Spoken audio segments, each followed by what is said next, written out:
Rapid advancements in artificial intelligence have raised concerns about how our own government is deploying that technology, including in lethal warfare abroad. Take AI's role in the U.S. and Israel's war with Iran. Experts say that the use of AI tools to attack Iran brings in a new era of bombing that's quicker than the speed of thought and raises fears that human decision-making is being sidelined. These fears were amplified at the start of this war when a U.S. strike hit a girls' school in Iran, killing over 175 people, most of whom were children. More than 120 House Democrats sent a letter to the Pentagon asking if AI was used to identify the school as a target. And while that investigation is still ongoing, a Pentagon official recently confirmed that the U.S. military is using Anthropic's signature AI model, Claude, in this war. Joining us now to discuss is Katrina Mason, an award-winning Bloomberg reporter who covers cyber, emerging tech, and national security. She is also the author of the new book, Project Maven, a Marine colonel, his team, and the dawn of AI warfare. Katrina, thank you so much for joining us tonight. So could you just walk us through how we got to this point where we are wondering whether a machine, or AI software essentially, may have been involved or the sole culprit or the main culprit behind the bombing of a girls' school? That's a tricky one because at the moment the U.S. hasn't said what is behind it. And some of the most public reporting has questioned whether a database was accurate or inaccurate. And anything AI do is drawing on a database. So put a pin in that one. So forget that as the premise. Tell us how we got to this moment. How we got to 1,000 targets in 24 hours, and Central Command said just a few days ago they've now hit more than 11,000 targets, is this effort to speed up the pace and scale of war. So in 2017, the US starts this project called Project Maven, which is an effort to use AI to go through drone footage to work out what's there. The US had too much to look at, and they thought machines could help.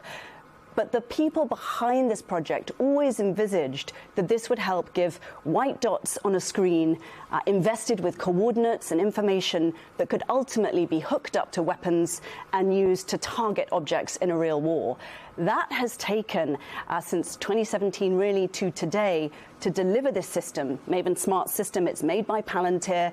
It's fed by AI from multiple companies, including AWS, Microsoft, and others. And the idea is that they can use AI to find and fix coordinates and then execute weapons fire against them. And for some of the people I spoke to for the book, they said we should be thinking about this system, Maven Smart System, as a weapon system. Now that so many of the AI companies and the tech companies are now practically nation states in their own right with the power that they command, and you look at the fork in the road with Project Maven. And so Google employees protested, and they said they didn't want to be any part of it. Palantir obviously still went forward, Microsoft and some other companies. But what was the fork in the road that Google said, we don't want to have a part of this? Well, Google workers found out they were part of this project without the company telling them. And whenever you have that level of absence of transparency, you often have a problem with your own workers. And what is so interesting about Google is this was coming off concerns about Edward Snowden and the revelations about mass surveillance or the claims made over that a few years before. You have a tech worker environment that is essentially often ranged against working for the military. At the same time, the military was seeking cutting-edge tech that couldn't be provided by the likes of Lockheed at the time and of the traditional defense primes. Now, when those Google workers find out, they protest and say, we do not want to be involved in the business of war. Google ultimately decides not to renew its contract and changes its policy to say we won't work on this technology. In the years since, they've dropped that requirement. And what you see now is a wholesale shift of tech companies and the military beginning to come together. The U.S. claim on the part of national security is we need this tech, we need to test it, we need it to defend America. The campaigners' claim against it is this reduces the cost of war to the extent that it may make it more likely. It may add to human hubris that means that people think they can start a short war and don't realize that a short war can turn into a medium-length war or a long war. So let me get your thoughts on accountability here, because undoubtedly in any war, there are always allegations of war crimes or improper conduct by military personnel on both sides. And there's always been a belief that if there is wrongdoing in a war, you or the public or international organizations can identify the source of the action and pursue accountability for that inaction or for that action, illegal action potentially. But the question is, where does accountability lie in a war in which everything from start to finish, from the targeting package all the way to the munition that is being dropped, is being made in a decision room with computers and databases, and no individual is actually pressing a button, but everything is done more as a matter of policy and consensus? The US military would tell you the commander still bears responsibility. So there is that human accountability should something go wrong.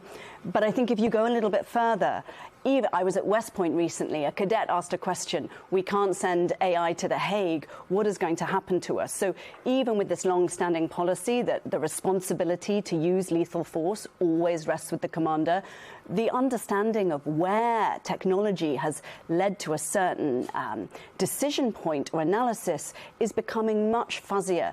And of course, the US government is under huge pressure to reveal what has happened in the case of that girls' school.